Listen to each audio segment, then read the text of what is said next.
Hadisnya jelas. Hadis Imam Tirmizi mengatakan orang-orang yang sholat subuhnya berjamaah dapat takbiratul ihram, ya, maka Allah bebaskan dia dari kemunafikan. Kan ada. Kalau nggak munafik, berarti apa? Mukmin. Kullu mukmin waliyullah. Semua mukmin itu wali Allah. Gampang kok jadi wali Allah. Buang sifat munafik gitu aja ya. Saya belum jadi wali Allah. Saya masih banyak kemunafikannya. Allahumma ighfir lana wastur auratina wa ajirna minan nar wa akhlis qulubana minan nifaq, amin ya rabbal alamin. Semua anggota tubuh ini, anggota batin bahkan, dia punya tugas yang beda-beda. Maka ketika cara cek organ kolbu saya itu bermasalah enggak? Fa'alamatuhu, ciri-ciri kalau dia bermasalah, ada penyakit di dalamnya, ayyata'azzar minhu dzalikal fi'l, dia terhalang atau tidak sanggup untuk menunaikan tugasnya. Tugas kolbu apa? Mengingat Allah. Kenapa ketika sholat kita susah khusyuk? Berarti ada yang tidak beres di kolbunya. Begitu juga ketika kolbu itu sudah berhari-hari tidak khusyuk, mesti cari guru yang bisa mengajarkan khusyuk. Kolbu itu gak konek-konek, zikir kok gak enak, baca Quran kok gak nikmat. Antum itu udah wajib. Kalau gak disebut zalim. Nah ini makna dari sini. Kalau tidak, maka ada indikator kalau kolbu itu sudah dikuasai oleh cinta selain Allah Ta'ala. Kolbu yang sehat cintanya cuma kepada Allah, cenderung cuma kepada Allah. Ketika kolbu sudah tidak cinta kepada Allah, maka dia mengalami penyakit-penyakit rohani yang lain. Maka dulu katakan, ya, kita loncat aja kalimatnya. Annal insana arafa kulla syai'. Seandainya manusia itu mengenal segala sesuatu, lakin lam ya'rifillah, tapi tidak kenal Allah Ta'ala, ka'annahu lam ya'rif syai'an. Sama aja dia dengan tidak kenal sesuatu. Kemudian ada teori tentang Allah atau alam ini bukti Allah. Ini beda ahli kolbu dengan ahli akidah. Ahli akidah kita sebut ahli kalam, muslim teologi muslim, teolog muslim. Mereka buat hujjah akliyah, alasan-alasan rasio. Misalnya alam ini ada, pasti ada yang mengadakannya. Siapa yang mengadakannya? Oh, nggak mungkin kamu, nggak mungkin gitu. Akhirnya sampailah kepada Allah. Itu namanya hujjah akliyah. Mengenal Allah tapi bukan dari Allahnya, tapi dari makhluk Allah. Orang yang ahli kolbu adalah orang yang berlatih kolbu setiap saat. Latih kolbunya. Dan kerja kolbu apa? Ala bizikrillah tatmainnul qulub. Kerja kolbu hanya zikrullah. Kerja kolbu cuma zikrullah, ya. Kalau kolbunya zikir, maka akalnya akan terang. Maka saya menemukan cara cepat untuk orang cerdas. Itu adalah kolbunya beresin, nanti hafalannya kuat. Kolbunya beresin, nanti kecerdasannya naik. Semenjak saya belajar zikir kolbu, selalu juara Pak waktu sekolah. Belajar zikir kolbu.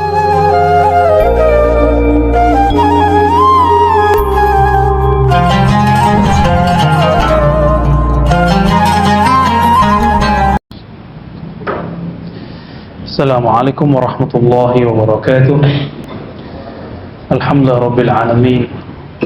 Hamdan yuwafi ni'amahu yukafi'u mazidah. Asyhadu an la ilaha illallah. Asyhadu anna Muhammadan 'abduhu wa rasuluh. Allahumma shalli ala sayyidina Muhammad sayyidil awwalin wal akhirin wa ala alihi wa ashabihi wal baitihi wa dzurriyyatihi ajma'in wa ba'd. Allahumma faqihna fid din wa 'allimna ta'wil waftah lana rabbana kama fatahta li ibadika as-salihin wa akhrijna min zulumatil wahmi wal jahli wal ma'rifati wal ilmi, amin ya rabbal alamin.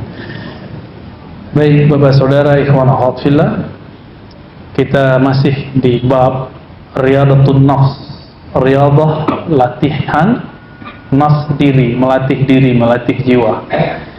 Namun kita sampai di fasal yang ketiga, alamatu maradil qalb, tanda-tanda indikasi kolbu itu berpenyakit, lalu cara kembali kepada normal, kepada sehat, lalu jalan pintas supaya dia sehat.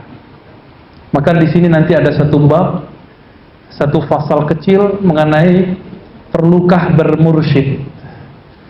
Jika di sekolah ada guru di kampus ada dosen, di MUI ada mufti, dalam ilmu akidah ada imam mutakallim, ahli kalam, muwahhid, ahli tauhid.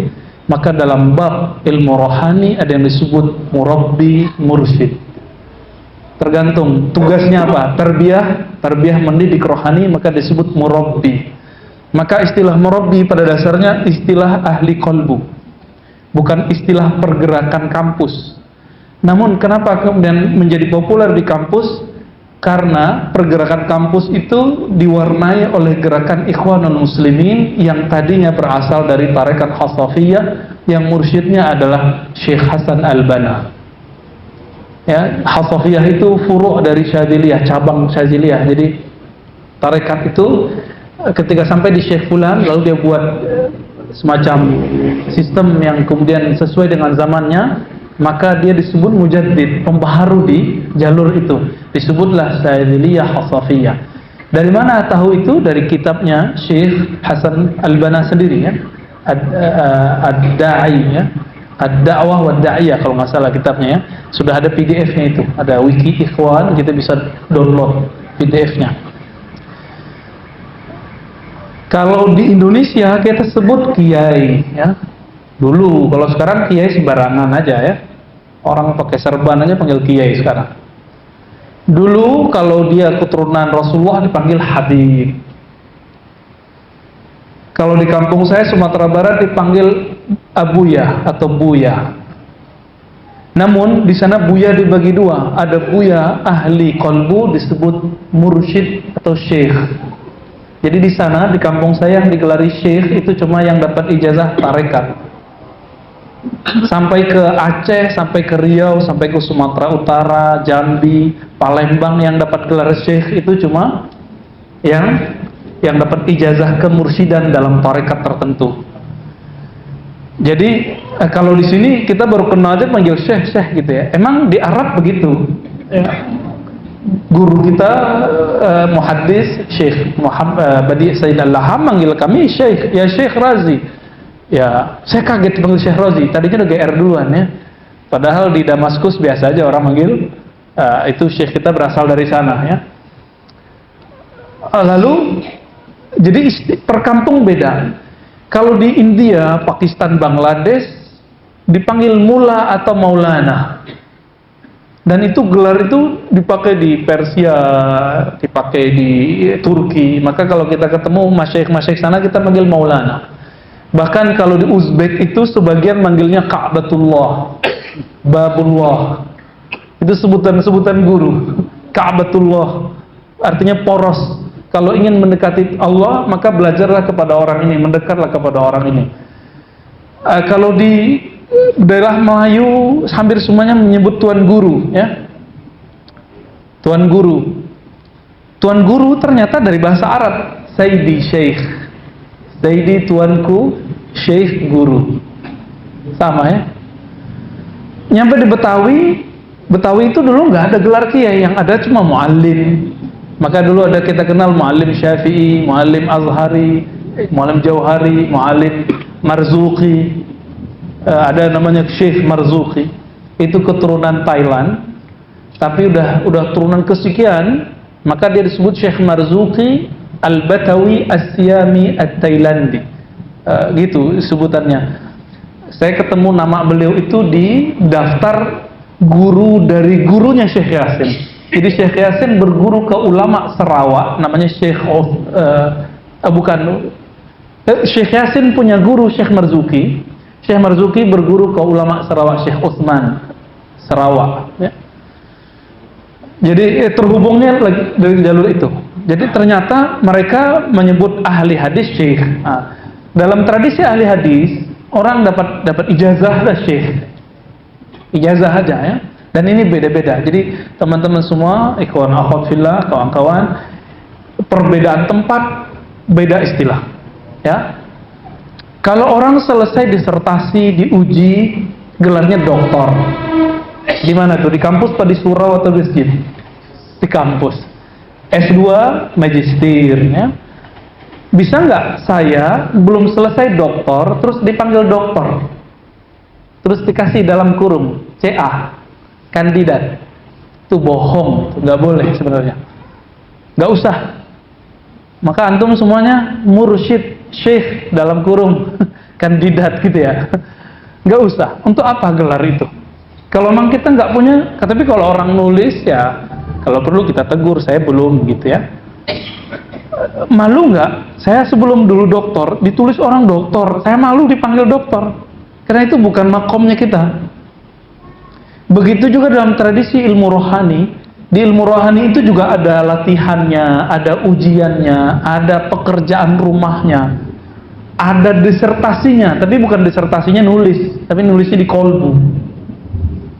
Ujiannya di kolbu. Maka orang-orang yang lolos itu dikasih ijazah sama gurunya.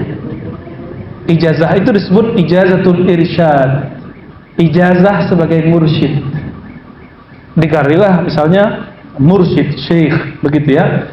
Nah, jadi nanti akan ada bab di situ. Oke teman-teman, sebelum sampai ke sana pengantarnya adalah apa kata beliau, Syekh Ibnu Qudamah Al-Maqdisi yang meringkas karya Imam Ibnu Jauzi. Ibnu Jauzi meringkas Ihya Ulumuddin. Apa kata beliau? Kullu 'adwin khuliqa li fi'lin khas. Semua anggota tubuh ini, anggota batin bahkan, dia punya tugas yang beda-beda. Maka ketika, cara cek organ kolbu saya itu bermasalah enggak? Fa'alamatuhu, ciri-ciri kalau dia bermasalah, ada penyakit di dalamnya, ayyata'azzar minhu dzalikal fi'l, dia terhalang atau tidak sanggup untuk menunaikan tugasnya. Tugas kolbu apa? Mengingat Allah. Kenapa ketika sholat kita susah khusyuk? Berarti ada yang tidak beres di kolbunya. Seperti antum itu ketika kerja nggak bisa fokus, nggak bisa ngetik, ada masalah di badannya. Mungkin badannya nggak sehat, atau pikirannya lagi terganggu, lagi stres. Maka yang harus dilakukan apa? Rehat sebentar. Ada rehat yang bisa dibuat sendiri, ada yang tidak. Kalau sakitnya sudah parah, harus diinap, itu cukup nggak pakai Panadol? Cukup nggak pakai habatus sauda? Cukup nggak pakai ruqyah? Enggak, harus datang ke dokter. Datang ke dokter. Begitu juga ketika kolbu itu sudah berhari-hari tidak khusyuk, mesti cari guru yang bisa mengajarkan khusyuk. Kolbu itu nggak konek-konek zikir kok nggak enak, zikir kok nggak enak, baca Quran kok nggak nikmat. Antum itu udah wajib. Kalau nggak disebut zalim. Nah ini makna dari sini. Kalau tidak, maka ada indikator. Kalau kolbu itu sudah dikuasai oleh cinta selain Allah Ta'ala. Kolbu yang sehat cintanya cuma kepada Allah, cenderung cuma kepada Allah. Ketika kolbu sudah tidak cinta kepada Allah, maka dia mengalami penyakit-penyakit rohani yang lain. Maka dulu katakan, kita loncat aja kalimatnya. Annal insana arafa kulla syai'. Seandainya manusia itu mengenal segala sesuatu, lakin lam ya'rifillah, tapi tidak kenal Allah Ta'ala, ka'annahu lam ya'rif syai'an. Sama aja dia dengan tidak kenal sesuatu. Teman-teman semua, Nabi Allah Adam alaihi salatu wassalam, Allah ketika mengatakan wa'allama Adam al-asma'a kullaha, kami ajarkan semua nama kepada Nabi Adam. Tapi sebelum itu Nabi Adam itu mengenal Allah dulu. Kalau kita kan kebalik, kenal alam dulu baru kenal Allah. Itu namanya metode filosof dan ahli kalam, ahli akidah, ahli tauhid. Melihat alam, melihat teks, melihat tulisan, kemudian ada teori tentang Allah, atau alam ini bukti Allah. Ini beda ahli kolbu dengan ahli akidah. Ahli akidah disebut ahli kalam, muslim teologi muslim, teolog muslim. Mereka buat hujjah akliyah, alasan-alasan rasio. Misalnya alam ini ada, pasti ada yang mengadakannya. Siapa yang mengadakannya? Oh, nggak mungkin kamu, nggak mungkin gitu. Akhirnya sampailah kepada Allah. Itu namanya hujjah akliyah. Mengenal Allah tapi bukan dari Allahnya, tapi dari makhluk Allah. Sama dengan kita mau mengetahui suatu makanan, misalnya kita mau tahu namanya, kalau di Betawi minuman apa tuh namanya? bir peletok. Mau tahu bir peletok, tapi kemudian nggak ada contohnya. Akhirnya kita kasih tahu, bir peletok itu mirip kayak jahe, tapi dikasih pewarna alami dari pohon tertentu misalnya. Rasanya kira-kira begini. Lalu kita ingat, oh kira-kira, oh iya. Akhirnya masuk dalam pikiran, ini yang disebut ma'kul, dapat dicerna oleh akal. Dapat dicerna oleh akal. Teman-teman semua, beda. Ketika antum mau mengenalkan bir peletok sama saya, terus bawa langsung, nih loh Ustaz, bir yang halal, kan aneh tuh, bir kok halal? Lalu saya coba langsung, oh terasa, oh ini, perlu penjelasan nggak? Justru saya yang akan jelasin nanti. Oh rasanya begini ya, nah ini bedanya antara ahli qalbu dengan ahli akal. Kira-kira lebih keren yang mana? Lebih kok keren yang qalbu. Kenapa orang nggak mau naik ke situ?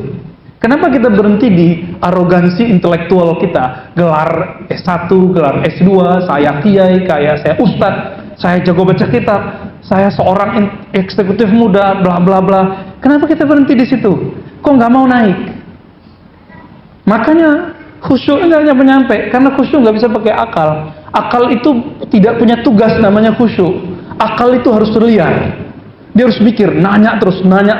Jadi antum itu kalau masih nanya, sebenarnya bentuknya gimana sih, rasanya kayak gimana? Karena barangnya belum ada. Perlu ada analog. Tapi ketika kita sudah mencoba, pertanyaan hilang. Benar? Ya. Nah, ini ahli qalbu. Maka dikatakan di sini, orang yang tidak kenal Allah dengan Allah itu sendiri, ka'annahu lam ya'rif syai'an. Dia sebenarnya belum kenal apa-apa. Ya. Lalu apa kabar yang kurang enaknya dari kitab ini? Wa mardul qalbi khafiyyun. Penyakit kalbu itu tersembunyi. Kalau kita datang ke dokter bilang kamu punya penyakit di dalam. Apa di dalamnya? Bisa di jantung, bisa di paru, bisa di macam-macam. Ribet nggak tuh?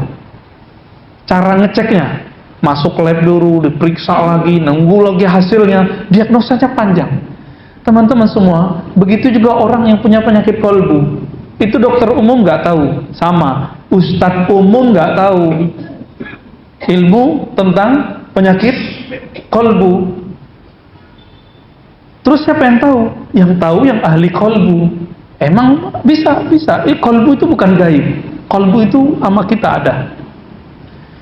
Seperti saya misalnya, anggap saya jago bahasa Arab, lalu antum ada yang buka muqaddimah, innal hamdulillah, benar apa salah? Innal hamdulillah, benar apa salah?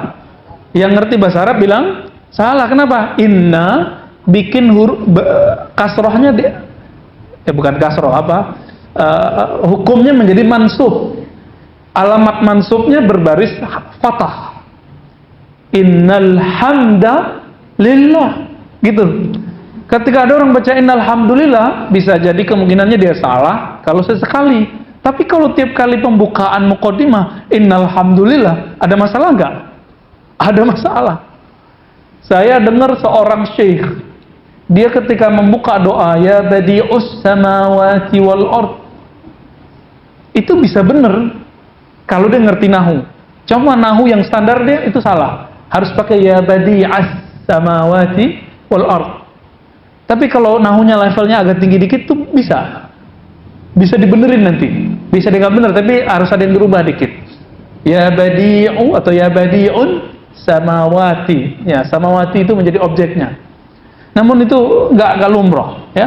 Maka teman-teman semua, ketika saya tahu itu salah, orang ini nggak ngerti nih, apakah itu alam gaib? Enggak.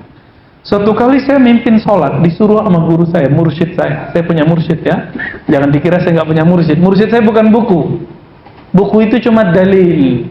Yang nunjukin cara make buku itu namanya mursyid, syekh. Quran itu dalil. Cara yang ngajarin baca Quran disebut guru ngaji. Apa? Guru ngaji itu guru membaca. Kalau untuk membaca yang zahir mesti ada yang gurunya. Masa untuk membaca yang batin nggak ada gurunya? Oh, nggak usah pakai mursyid. Ini zaman kita bisa akses pakai digital. ya suka-suka kamu lah, ya. Tapi logikanya sudah nggak jalan. Kenapa? Untuk membaca yang zahir mesti ada guru. Masa untuk membaca yang batin nggak ada guru? Berarti nggak ghair ma'qul, ya? Dia nggak rasional. Saya mimpin sholat, waktu itu sedang seneng-senengnya irama Syekh Al-Ghamidi. Syekh Al-Ghamidi, ya? Enak nggak suaranya? Oh, enak sekali. Ya, beda-beda tipis lah sama suara imam kita tadi, ya. Suara imam kita kan juga enak. Mana imam kita? Wah, alhamdulillah. Ketika saya asik dengan suara, asik, lalu ada terbersit sebentar. Set. Apa yang terbersit? Suara gue bagus juga nih, gitu. Terbersit sebentar aja, lalu saya lawan, tapi nggak bisa ngelawannya, keasikan.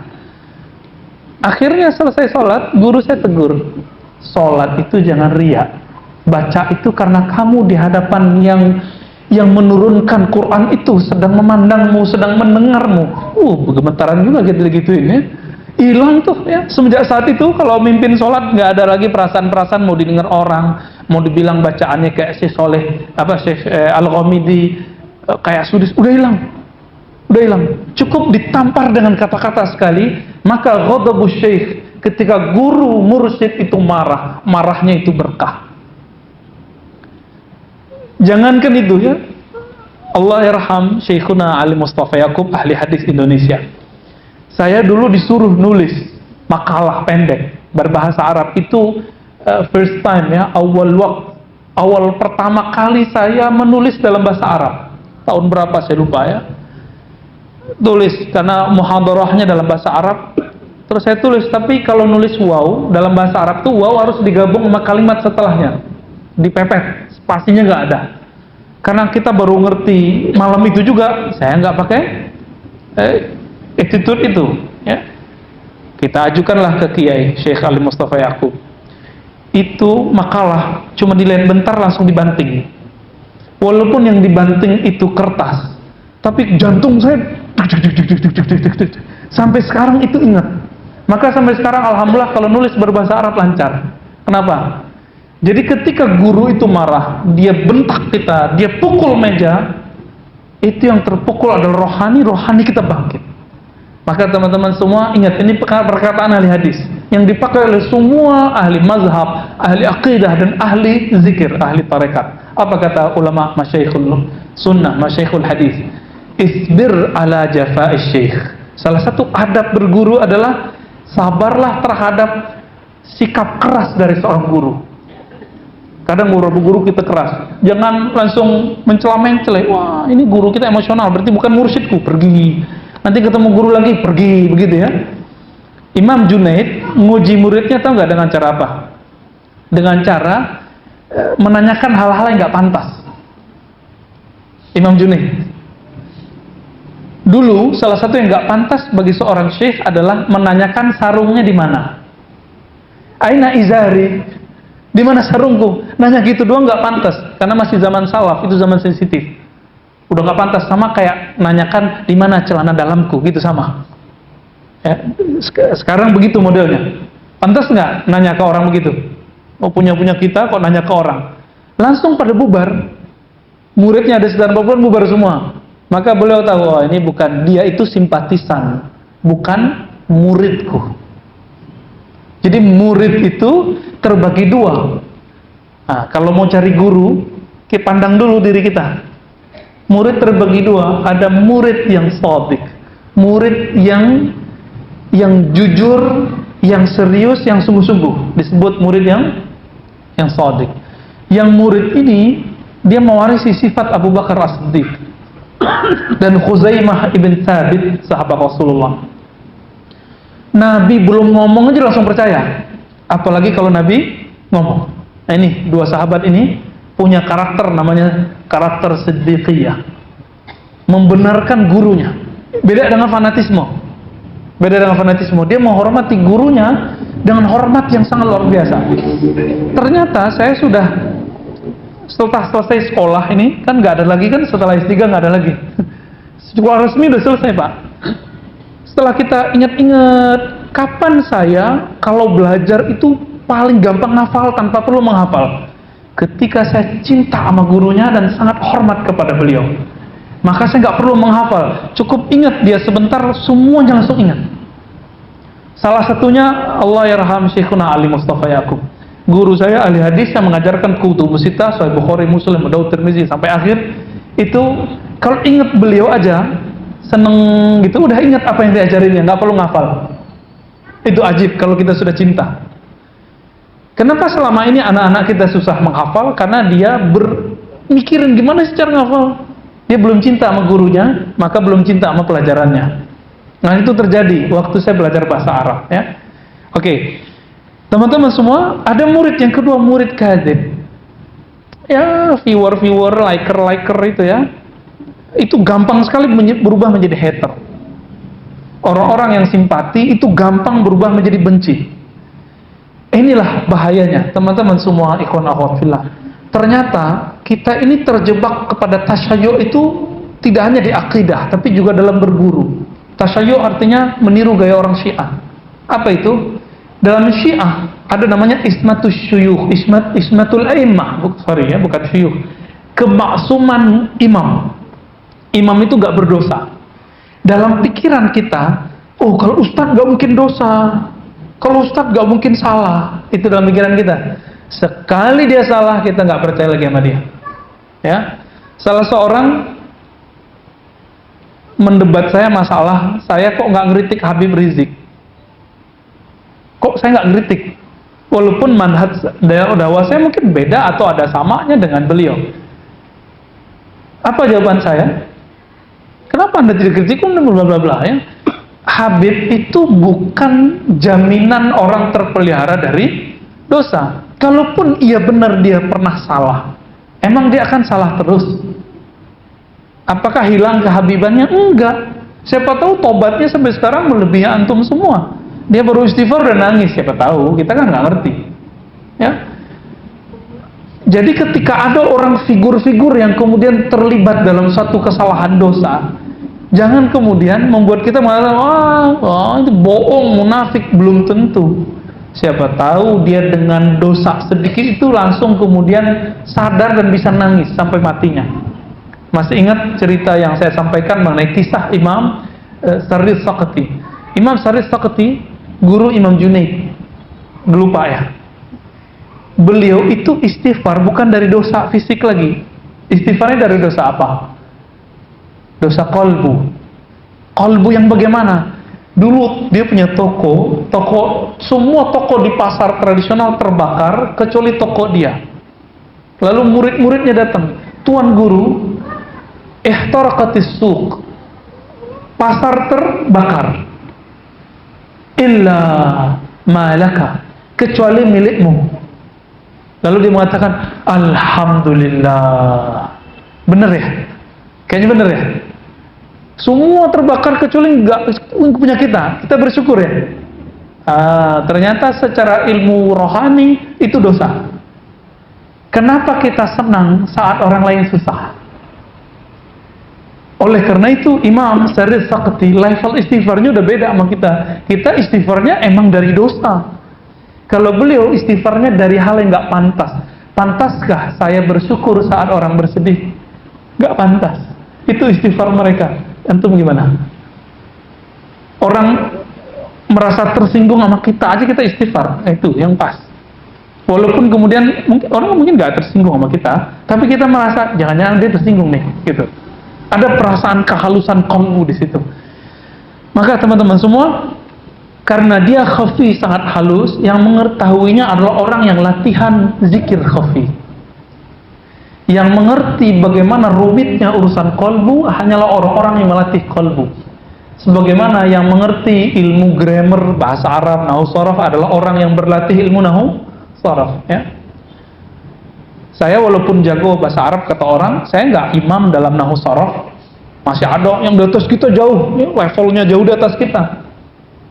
Tapi minimal untuk syarat membaca dan syarat untuk mengeluarkan fatwa, walaupun saya belum berfatwa, itu kita sudah pakai, udah punya gitu. Tapi kalau akan menjadi seperti imam ahli bahasa yang bernama Imam Sibawayh, kita nggak nyampe. Ya. Coba, semua lafaz di Quran itu bisa dijelaskan gramatikalnya. Saya alhamdulillah bisa, insya Allah. Tapi tidak sedalam orang-orang yang kemudian sudah sekian tahun ngaji kitab tertentu.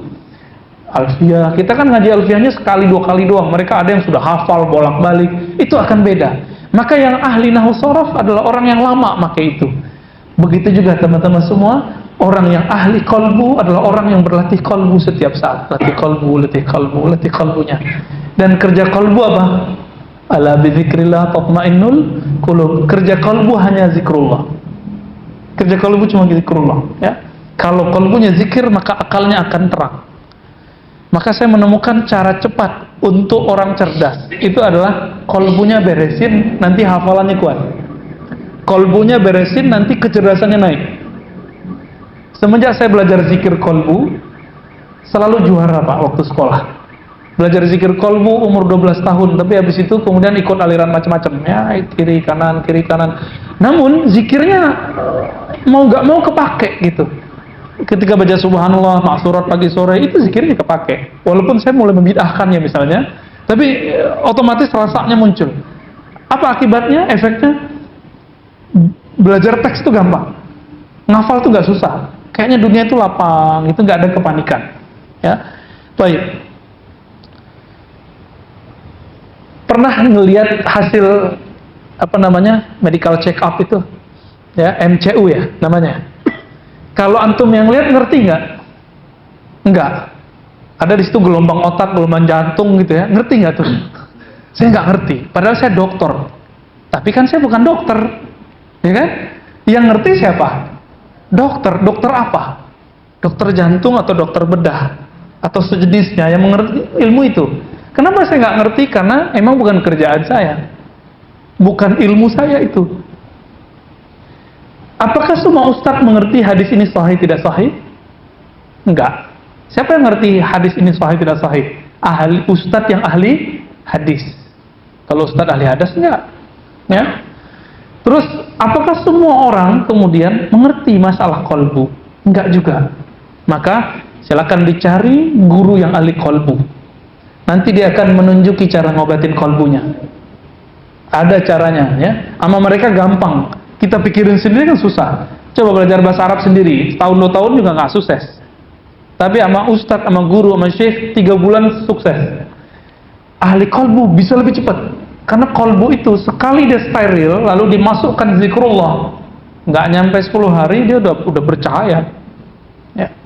Kalau udah lewat 40 hari jadi waliullah sudah. Kok bisa? Hadisnya jelas. Hadisnya jelas. Hadis Imam Tirmizi mengatakan orang-orang yang sholat subuhnya berjamaah dapat takbiratul ihram, ya, maka Allah bebaskan dia dari kemunafikan. Kan ada. Kalau nggak munafik, berarti apa? Mukmin. Kullu mukmin waliyullah. Semua mukmin itu wali Allah. Gampang kok jadi wali Allah. Buang sifat munafik gitu aja ya. Saya belum jadi wali Allah. Saya masih banyak kemunafikannya.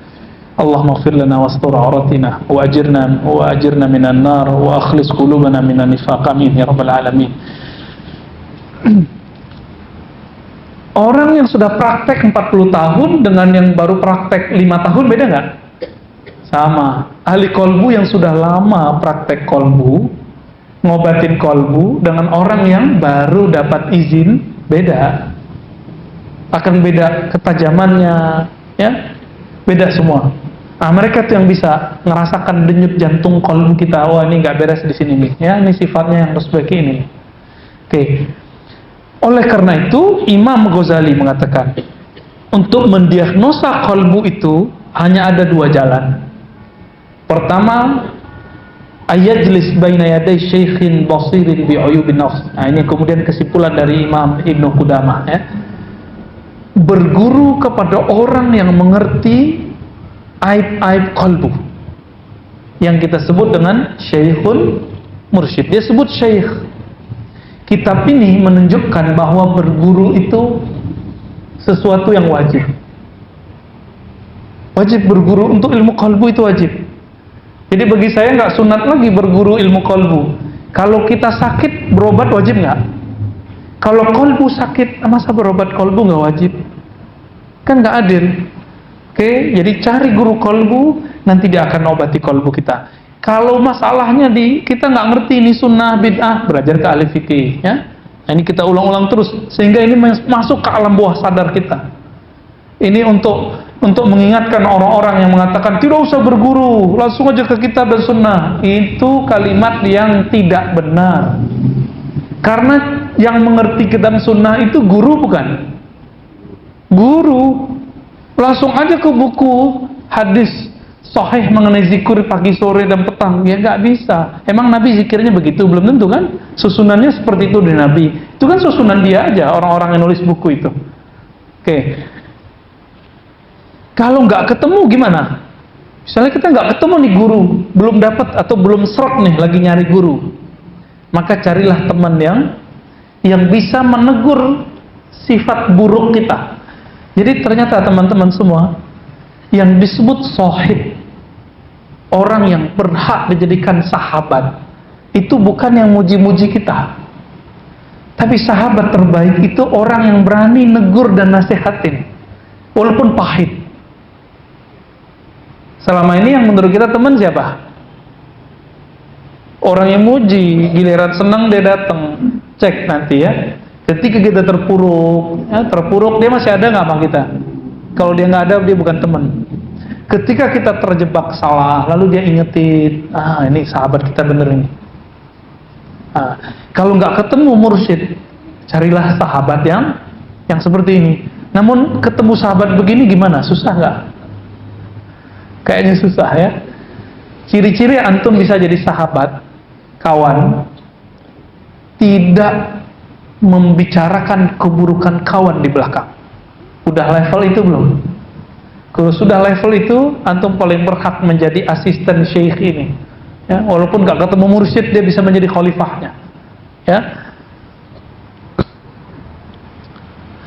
Apa kata Sayyidina Umar radhiyallahu ta'ala anhu? Ini level Umar loh ya.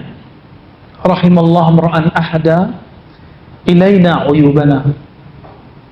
Sungguh dapat rahmat Allah, beruntunglah orang-orang yang menunjuki kami, mengajak kami, mengajarkan kami, mengingatkan kami aib-aib kami. Maka bermursyid menurut saya itu wajib ya.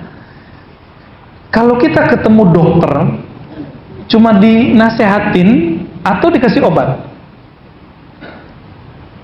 Dikasih obat nggak?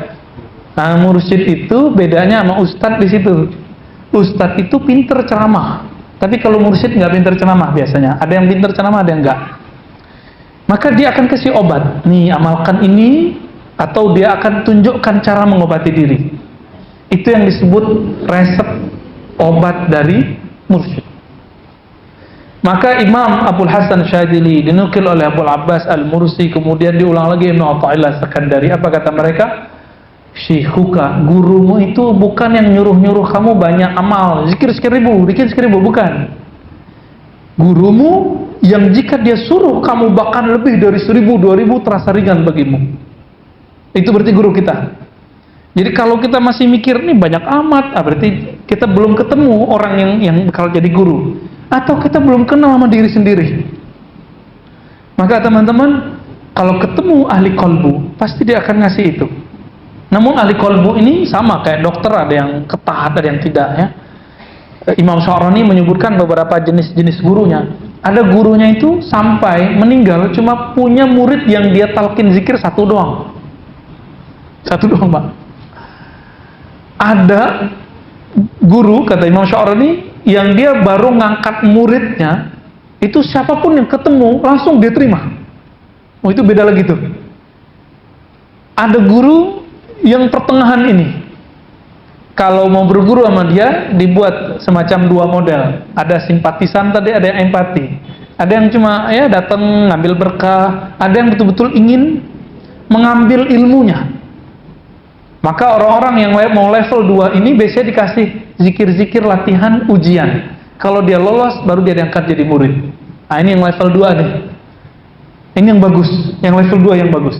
Tapi yang level pertama itu lebih keren. Dia cuma ngangkat satu murid, yang diangkat pasti langsung jadi waliullah. Ya, karena dia yang ngeliat, wah ini nggak bisa nih, ini nggak bisa, ini nggak bisa, ini gitu. Cuma sayangnya syekh-syekh begitu nanti muridnya nggak banyak dan bisa-bisa ilmunya habis.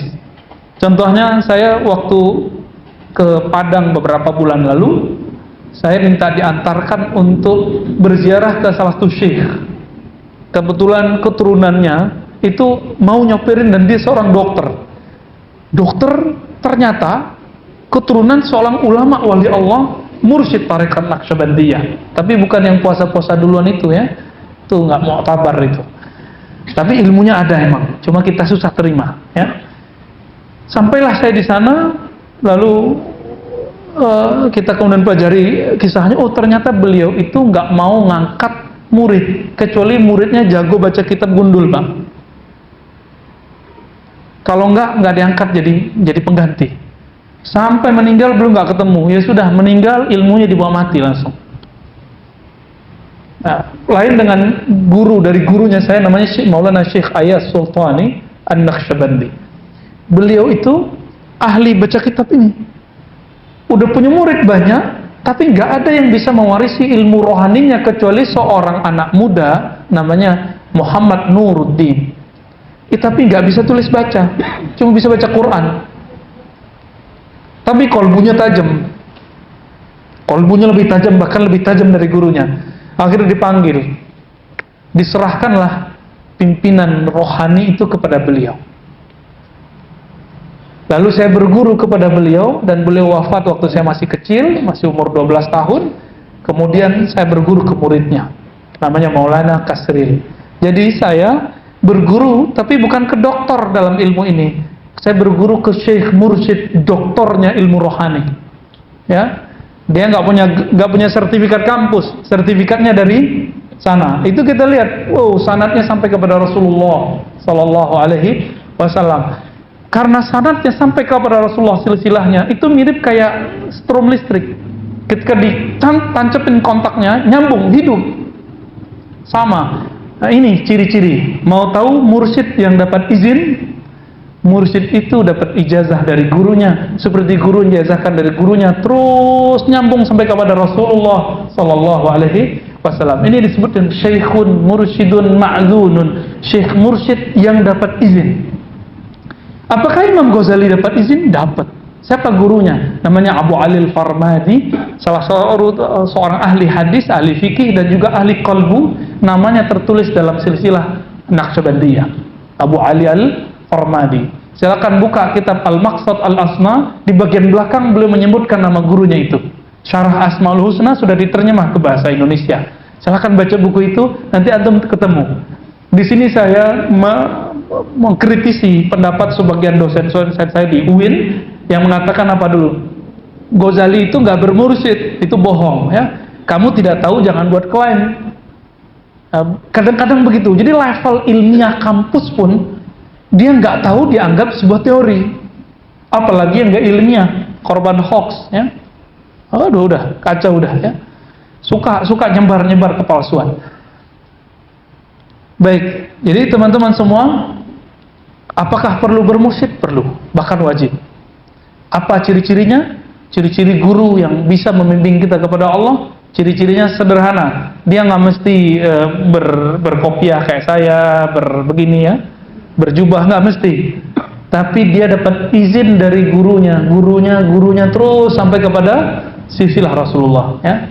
Suatu kali ini sebagai penutup, satu kali guru saya menceritakan ada seorang anak muda diangkat menjadi mursyid oleh guru sebelah tarekat yang lain. Tapi si mursyid muda ini ketika ngajar zikir nggak ada efek kepada muridnya, nggak ada rasa bergetar kalbunya. Itu kalau zikir nyambung kepada Rasulullah, maka ayat surat Al-Anfal kena. Idza dzukirallahu wajilat qulubuhum. Jika disebut nama Allah, kalbu bergetar. Bergetar itu bukan maknanya orang azan terus kita terpanggil ke masjid, itu beda lagi. Itu bukan bergetar, itu namanya terpanggil. Bergetar itu wajilat. Sebut nama Allah, ya, itu ada getarannya. Dan itu bisa bikin merinding semua tubuh ini. Disebut taqsya'irru minhu juludul ladzina yakhshawna rabbahum. Dalam surat Az-Zumar ayat 23. Bahwa merinding itu benar, bukan dari syaitan. Ya, Ada orang yang karena merinding itu pingsan, ada, kalau nggak kuat. Imam Hasan Al-Basri dibacakan surah Al-Hadid ayat 16, pingsan, merinding dia karena dibacakan ayat ingat Allah, pingsan. Bisa begitu? Iya. Itu disebut dalam bahasa ilmu qalbu fana. Ya, dia disebut apa? Fana. Fana itu ketika sifat kemanusiaannya tenggelam, habis. Pada Nabi Musa itu terjadi ketika Nabi Musa minta bertemu Allah, diperlihatkan Allah, pingsan kan Nabi Musa? Kalau bahasa kita pingsan, tapi dalam bahasa qalbu enggak. Dia disebut dengan fana, ekstase. Dia mengalami suatu kondisi yang sangat nikmat sekali. Jadi kalau mau cari guru, kita tutup dengan sebuah hadis ya. Suatu kali Nabi SAW ditanya, Man awliyaullah? Hadis Imam Abu Nu'aim, hadisnya Hasan. Siapakah yang disebut wali Allah, wahai Rasulullah? Berarti kalau kita terjemahkan, siapakah yang dapat membimbing hatiku kepada Allah? Siapakah wali Allah itu kan kekasih Allah? Siapakah yang bisa membimbing qalbuku untuk mencintai Allah? Apa jawaban Nabi? Jawabannya sederhana. Man idza dzukiru, man idza ru'u dzukirullah. Guru, mursyid, wali Allah itu bukan yang bersertifikat doang, bukan yang bergelar, bukan yang berjenggot, yang berserban, bukan. Siapa mereka? Mereka adalah orang yang jika kita pandang dia, kita ingat dia, kita kenang dia, memandang, melihat dan mengenangnya membuat kita zukirallah, membuat kita ingat kepada Tuhannya, yaitu Allah Ta'ala. Kalau antum sudah punya guru begitu, jangan lepaskan dia. Ngaji terus kepadanya, ambil zikir kepadanya, latih kalbu. Itu mursyidnya. Sudah ketemu belum? Kalau udah, jangan dilepas. Minta talqin zikir kepadanya. Ya, biar nyambung kepada Rasulullah SAW. Karena yang dapat syafaat nanti cuma orang yang nyambung zikirnya kepada Rasulullah. Kita sebut ijazah talqin, sanad zikir. Jadi talqin itu bukan untuk orang sakaratul maut doang. Laqinu mautakum, la ilaha illallah. Talqinkan mauta. Apa arti mauta? Kata Ibnu Rif'ah, orang yang bakal mati, orang yang sedang sakaratul maut, orang yang telah mati. Kita udah sakarat belum? Berarti kita yang mana? Yang bakal mati. Maka antum wajib belajar la ilaha illallah. Kalau belum belajar la ilaha illallah, nanti susah pas sakaratul mautnya. Nggak bisa diajak keluh, nggak bisa diajak. Nah, maka salah satu dari kakek saya, nenek saya ya, itu ketika dia sebelum wafat dia bilang ke mbah saya itu, dia bilang, kalau aku sakarat nanti kamu sudah lihat tanda-tandanya, tolong ingatkan aku, kasih tahu. Masih ingat nggak zikir yang diajarkan tuan guru? Gitu dong, Pak. Tuan guru, dia ingat gurunya, ingat zikrullahnya. Ini yang disebut dengan rabitatul mursyid, rabitah ruhiyah, menghubungkan kalbu, cinta kalbu kepada guru, lalu dia sampai kepada cinta kepada Allah Ta'ala. Semoga kita bertemu guru yang begitu sehingga kita sampai kepada Allah. Allah tutup aib kita semua, amin rabbal alamin. Sallallahu ala nabiyina Muhammad. Assalamualaikum warahmatullahi wabarakatuh.